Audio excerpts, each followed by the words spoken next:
Hello everyone, मेरा नाम है सूरज एंड आप सभी को मेरा यूट्यूब चैनल फिल्ट्रेट केमिस्ट्री में स्वागत करता हूं। तो आज हम लोग पढ़ेंगे what is chemistry, main branches of chemistry और 5 लॉज ऑफ केमिकल कॉम्बिनेशन। जो 5 बड़े लॉज ऑफ केमिकल कॉम्बिनेशन है उसको आज हम लोग डिस्कशन करेंगे।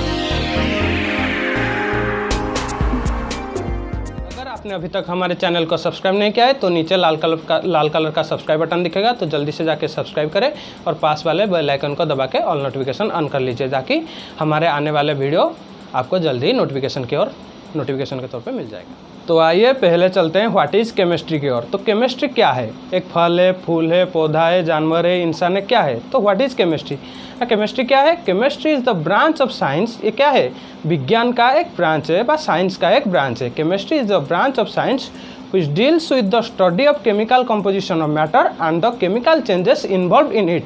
मैटर के जो कंपोजिशन है, किन किन चीज़ों से वो बना हुआ है, उन सारे कंपोजिशन को हम केमिस्ट्री में पढ़ेंगे। और ना इसके चेंजेस, जो केमिकल चेंजेस हैं, वो किस रूप से किस रूप को चेंजेस होता है, उसका जो परिवर्तन होता है उसको हम लोग केमिस्ट्री में पढ़ने वाले हैं। तो चलिए व्हाट इज़ केमिस्ट्री पहले हम शुरू करते हैं। तो व्हाट इज केमिस्ट्री ना? Chemistry is the branch of science which deals with the study of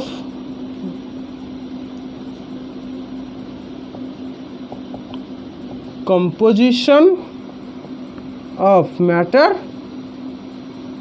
and chemical changes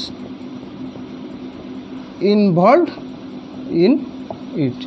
तो केमिस्ट्री क्या है? साइंस का एक ब्रांच है which deals with the study of composition of matter। वस्तु के कंपोजिशन है, वो किन किन चीज़ों से बना हुआ है, composition of matter and the chemical changes, जो उनके अंदर परिवर्तन होता है, केमिकल परिवर्तन होता है, उसको हम लोग केमिस्ट्री में पढ़ने वाले हैं। तो इसका और एक भी डेफिनेशन हो सकता है। और एक डेफिनेशन क्या हो सकता है ना? Chemistry is the science of matter and it's transformation. ये मैटर यानी वस्तु की साइंस है, जो एंड इट्स ट्रांसफॉर्मेशन, वस्तु किन रूप से किन रूप को परिवर्तित होता है, उसको हम लोग केमिस्ट्री में पढ़ने वाले हैं। तो हो गया ये केमिस्ट्री क्या है, व्हाट इज केमिस्ट्री। तो चलिए मेन ब्रांचेस ऑफ केमिस्ट्री की ओर चलते हैं। जिसको लिखना है वो स्क्रीनशॉट लेकर लिख सकते हैं, वीडियो को पॉज करके लिख सकते हैं। तो चलिए दूसरी ओर चलते हैं, main branches of chemistry.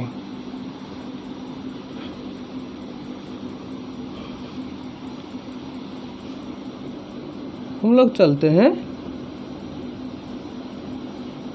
Main branches of chemistry. Chemistry के मेन ब्रांचेस क्या क्या हैं?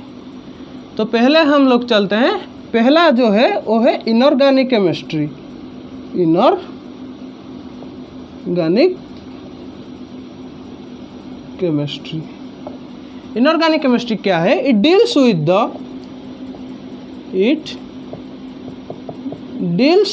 द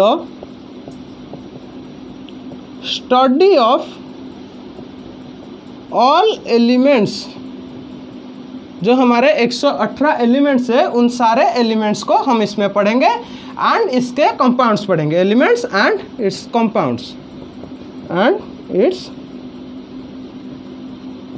कंपाउंड्स तो इसमें हम क्या पढ़ेंगे? जो 118 एलिमेंट्स है, उन सारे एलिमेंट्स की एलिमेंट्स को पढ़ेंगे और इसके कंपाउंड्स, उससे क्या क्या कंपाउंड डिराइव हो सकता है, उनसे डिराइव कंपाउंड को हम पढ़ेंगे। तो दूसरा क्या है? Organic chemistry.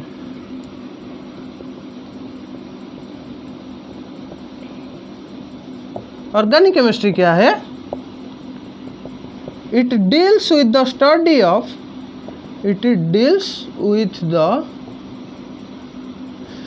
Study of carbon compounds. इसको ध्यान में रख लीजिए, ऑर्गेनिक में हम कार्बन के ऊपर स्ट्रेस देंगे, मतलब कार्बन के हम जो भी चीज़ पढ़ेंगे उसमें मेन कार्बन होगा। क्या होगा? मेन कार्बन होगा। तो study of carbon compounds derived from plants and animal kingdom. Organic chemistry क्या है ना? ये हम लोग कार्बन कंपाउंड को पढ़ेंगे जो डिराइव क्या है ना, प्लांट एंड एनिमल किंगडम से। प्लांट एंड एनिमल किंगडम से जो डिराइव होगा उसको हम लोग ऑर्गेनिक केमिस्ट्री में पढ़ने वाले हैं।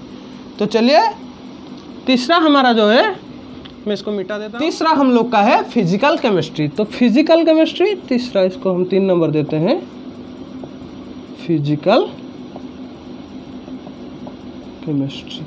तो फिजिकल केमिस्ट्री क्या है ना? It deals with the fundamental principles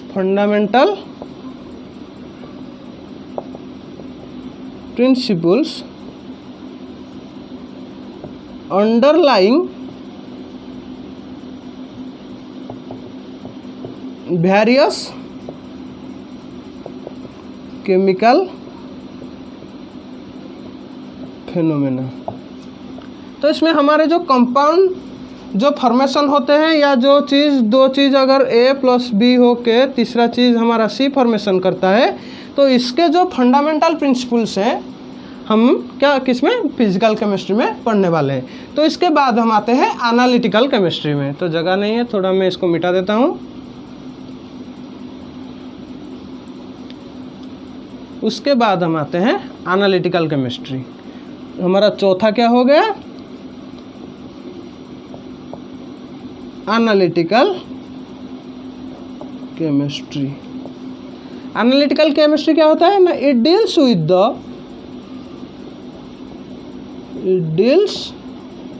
the detection and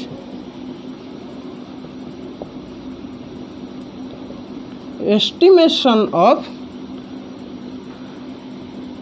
compounds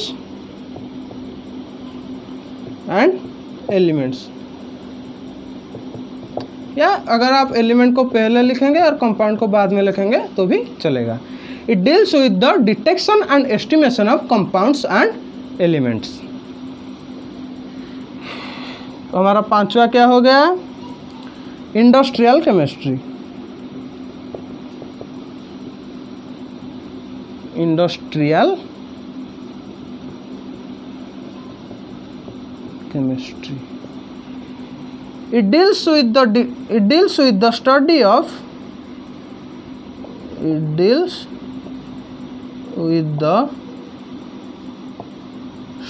of chemical processes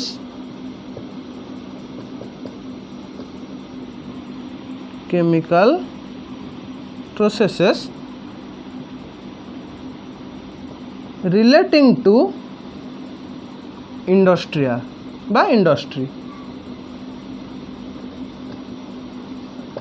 industry में हमारा जो चीज़ फॉर्मेशन होता है उसको फॉर्मेशन करने वाले कौन कौन से कंपाउंड लगते हैं, उसके अंदर जो केमिकल प्रोसेसेस होता है, इंडस्ट्री के अंदर जो केमिकल प्रोसेसेस है उसको हम इंडस्ट्रियल केमिस्ट्री में पढ़ने वाले हैं।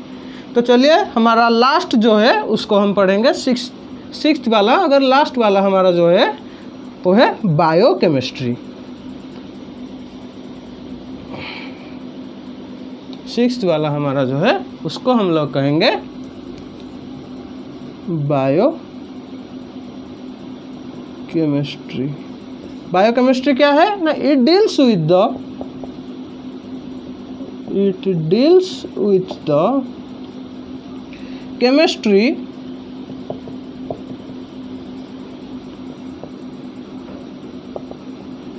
relating to living organism।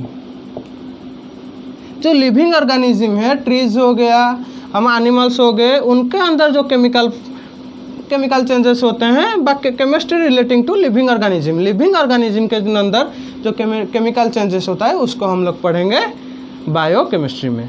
It deals with the chemistry relating to living organism, by deals with the chemistry which occur in living organism. तो चलिए हम दूसरी ओर चलते हैं, लॉज ऑफ केमिकल कॉम्बिनेशन। तो चलिए अब हम बढ़ते हैं लॉज ऑफ केमिकल कॉम्बिनेशन की ओर। Laws of chemical combination. तो पहला लॉ ऑफ केमिकल कॉम्बिनेशन क्या हो गया? Law of conservation of mass. ये लॉ क्या कहता है? दिस लॉ वाज, पहले जान लेते हैं किसने दिया था। This law was given by Antoine Lavoisier in 1789 में दिस ये लॉ को एंटोनी लावोइसियर ने दिया था। ये लॉ क्या कहता है ना, matter can neither be created nor be destroyed। Matter created नहीं होता कि डिस्ट्रॉय नहीं होता है। टोटल वर्ल्ड में जितना भी मैटर है वो सारे मैटर फॉर्म में है। तो इसका और एक डेफिनेशन क्या हो सकता है? जो मेन इसका डेफिनेशन है ना, the sum of the mass of the reactants and the product forms remains constant। The sum of the mass of the reactants and the product forms remains constant। जो product का मास है reactant के मास के बराबर होगा। मतलब अगर हम एग्जांपल ले लेते हैं, A plus B gives rise to C। A का मास जितना होगा और B का मास जितना होगा, ये दोनों मिला के C का मास के बराबर होगा। मतलब ये दो के बराबर ये बराबर होगा। इन दोनों का सम जो आएगा वो तीसरे मास के बराबर ही आएगा, ज़्यादा नहीं आएगा कि कम नहीं आएगा। तो इसको अच्छे से एग्जाम्पल के साथ समझते हैं। इसको एक अच्छे से एग्जाम्पल के साथ समझते हैं। C+O2 हमारा क्या दिया? CO2। तो C का कितना हुआ मास? 12। एक ऑक्सीजन का 16, दो ऑक्सीजन का 32, ये भी 12, ये भी प्लस 32, इसको प्लस कर दो 44, इसको भी प्लस कर दो 44। तो मास के बराबर आएगा, कम नहीं आएगा या ज़्यादा नहीं आएगा। लेकिन आज के टाइम पे ये लॉ वैलिड नहीं है क्योंकि आप सभी को पता है रिएक्टेंट जब प्रोडक्ट में कन्वर्ट होता है तो कुछ हमारे मासेस जो है एनर्जी फॉर्म में या लाइट फॉर्म में कुछ भी फॉर्म में कन्वर्ट। तो चलिए बढ़ते हैं हमारे दूसरे लॉ की तरफ, जिसका नाम है law of definite proportions। Law of definite proportions। This law was given bye A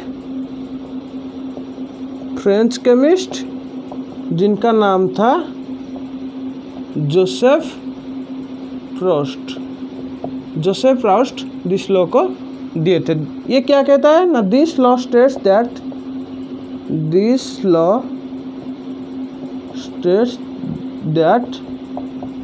the proportion of elements by weight for a compound,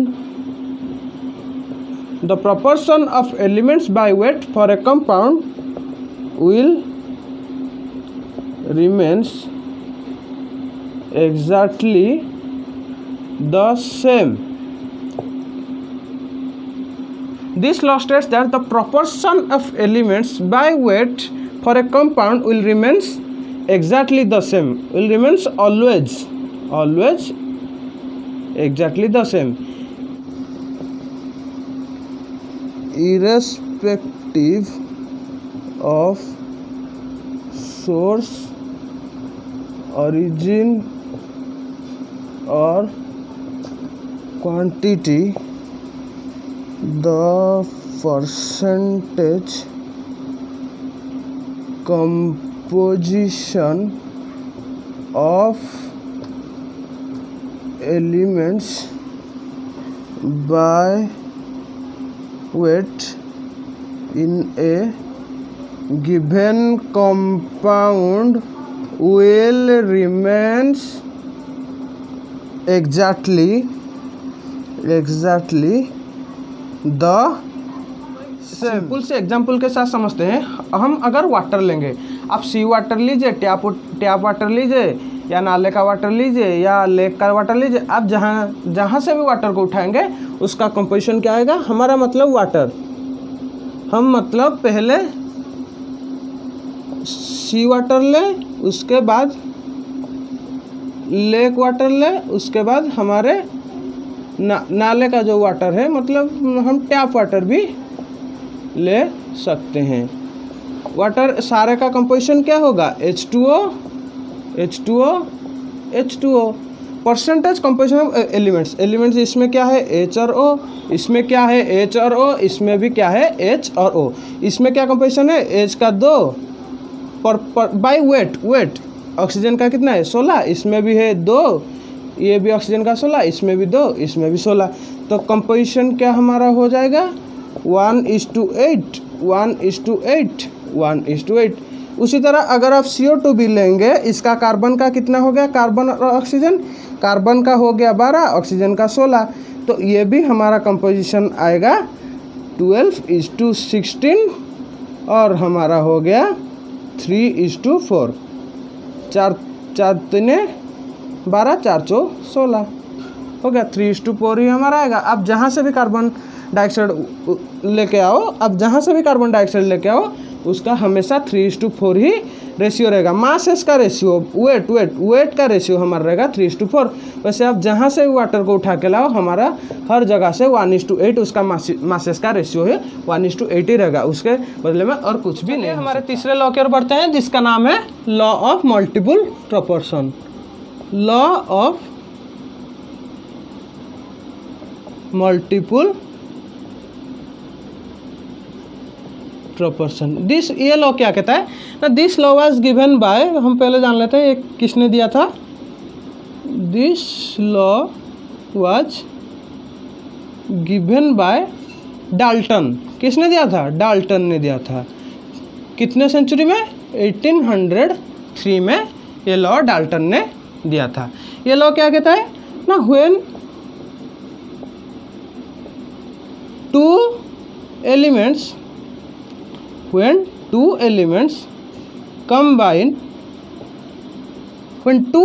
combine to form more than one compound, when two elements combine to form more than one compound, then the different masses of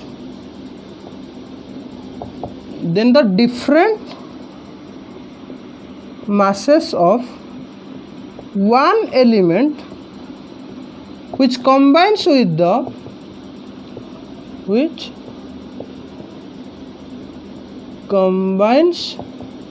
with the fixed mass of another element, when two elements combine to form more than one compound, then the different masses of one element which combine with the fixed mass of another element bears a small whole number ratio to one another। इसको हम एक अच्छे से example के साथ समझते हैं। पर टू एलिमेंट्स कंबाइन, मतलब हम एक एलिमेंट H ले लेते हैं, एक O ले लेते हैं, to combine to form more than one element. H2 से हमारा H2 हो गया, हाइड्रोजन पेरोक्साइड H2SO2 भी हो गया, तो ये दो कंबाइन करके when two elements combine, two elements क्या क्या हो गया, hydrogen oxygen, to form more than one compound, more than one compound H2 हो गया, H2O2 हो गया।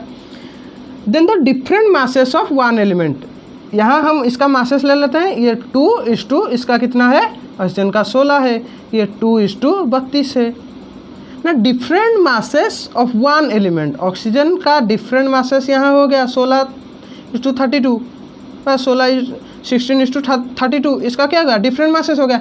ये जो कंबाइन क्या है, fixed mass of another element, another element का मास फिक्स है, दो है, तो ये जो कंबाइन कहेगा, ये दो जो है ये आपस में एक small whole number ratio create करते हैं। इसका होल नंबर रेशियो क्या है, 16:32, 16:32 मतलब यानी 1:2।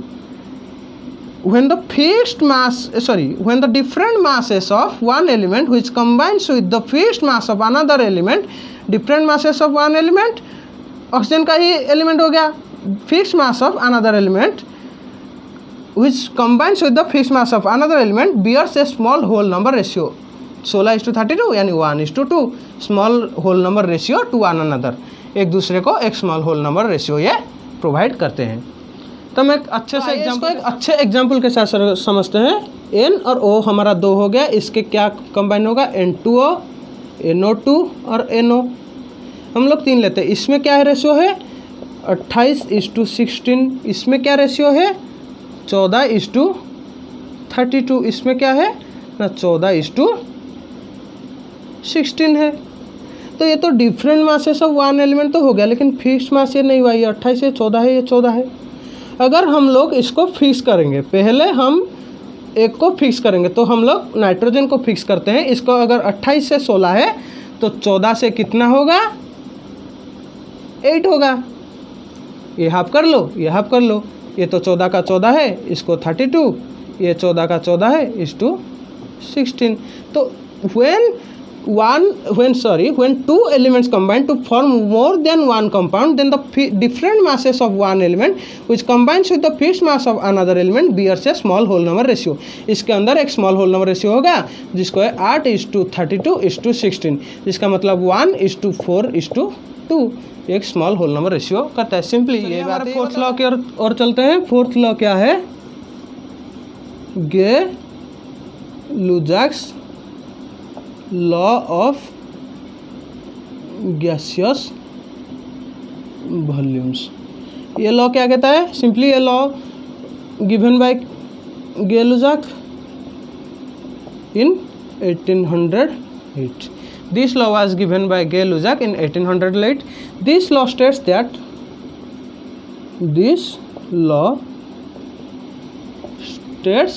that when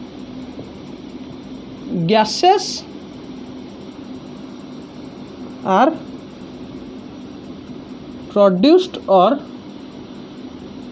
combined in a chemical reaction, when gases are produced or combined in a chemical reaction, they do so in simple ratio by volumes. Given that all gases are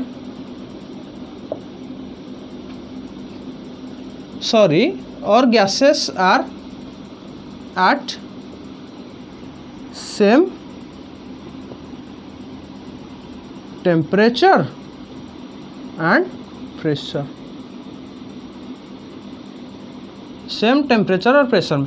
ये law क्या कहता है ना, when gases are produced और combined in a chemical reaction they do so in simple ratio by volumes given that all gases are at same temperature and pressure. इसको हम एक example के तरफ से एग्जाम्पल लेके समझते हैं ना। When H2 combine with Cl2 क्या देता है 2HCl, मतलब H का 1 मोल, H2 का 1 मोल ले लेते हैं और ये कंबाइन करेंगे Cl2 के 1 मोल से, तो प्रोड्यूस क्या होगा ना 2 मोल ऑफ HCl प्रोड्यूस होगा।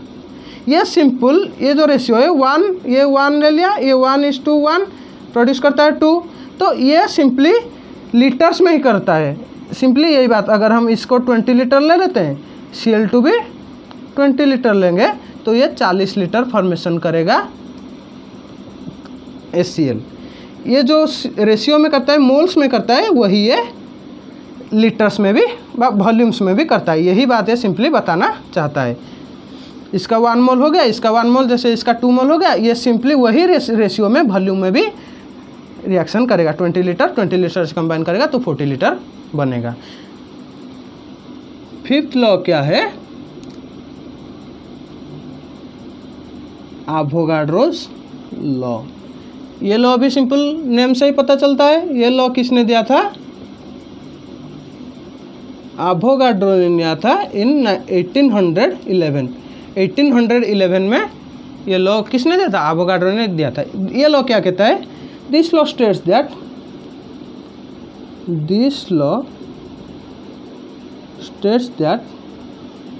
equal volume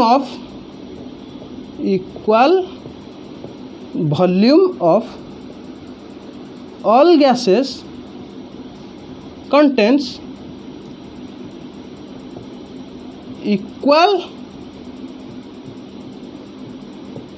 number of molecules।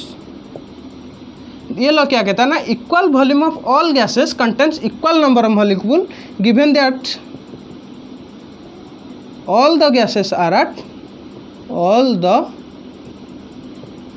gases present at same temperature and pressure। ये लॉ क्या कहता है? अगर हम लोग एक एग्जाम्पल ले लेते हैं, 2 लीटर का कार्बन डाइऑक्साइड ले लिए, तो इसमें जितना भी मॉलिक्यूल होगा, अगर हम 2 लीटर के अमोनिया को ले लें तो इसमें भी वही मॉलिक्यूल, अगर इसमें X है तो अगर इसमें भी X होगा, अगर इसमें 2X है तो इसमें 2X होगा। लेकिन क्या है ना, सेम टेम्परेचर एंड प्रेशर सही रहना चाहिए। तो हमारा क्या होगा ना, equal volume of all the gases contains equal number of molecules. आप जो भी गैस ले लीजिए, equal volume of all the gases, अगर इक्वल वॉल्यूम है तो इक्वल नंबर ऑफ मॉलिक्यूल भी होगा, लेकिन टेम्परेचर प्रेशर सेम रहना चाहिए।